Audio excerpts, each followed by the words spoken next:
Summer plant অপরাজিতা শীতকালে শুকিয়ে যেতে শুরু করে, ডালগুলো শুকিয়ে যেতে শুরু করে আর কি। কোনো কোনো গাছের ক্ষেত্রে ফুলের সংখ্যা কমে যায়, আকার ছোট হয়ে যায়, উজ্জ্বল ভাবটা কমে যায় ফুলের। আবার কোনো গাছে একেবারেই ফুল আসে না, গাছটা কেমন ঝিমিয়ে পড়ে, আত্মরা টাইপের হতে শুরু করে। যারা নতুন করে অপরাজিতা লাগিয়েছেন প্রথমবারের মতো, তারা নিশ্চয়ই ভাবছেন গাছটা বোধহয় মারা যাচ্ছে। একেবারেই না।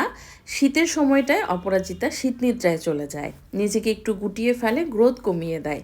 শীত শেষে আবারও সে নতুন গ্রোথ স্টার্ট করে। এই সময়টাতেই আমরা গাছটাকে একেবারেই ডিস্টার্ব করব না, ও যেখানে আছে সেখানেই থাকুক। জাস্ট পানির ব্যাপারটা খেয়াল রাখবো, টবে যেন অতিরিক্ত পানি জমে না থাকে।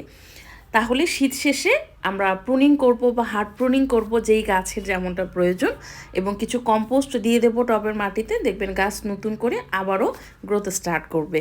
আরেকটা বিষয় হচ্ছে, এই সময়টায় অপরাজিতার গাছে প্রচুর বীজ তৈরি হতে থাকে। যেটুকু দরকার সেই কয়েকটা বীজ রেখে বাকিগুলো আমরা ফেলে দেব। তাহলে গাছের অতিরিক্ত এনার্জি নষ্ট হবে না এবং গাছটার সারভাইভ করতে সুবিধা হবে।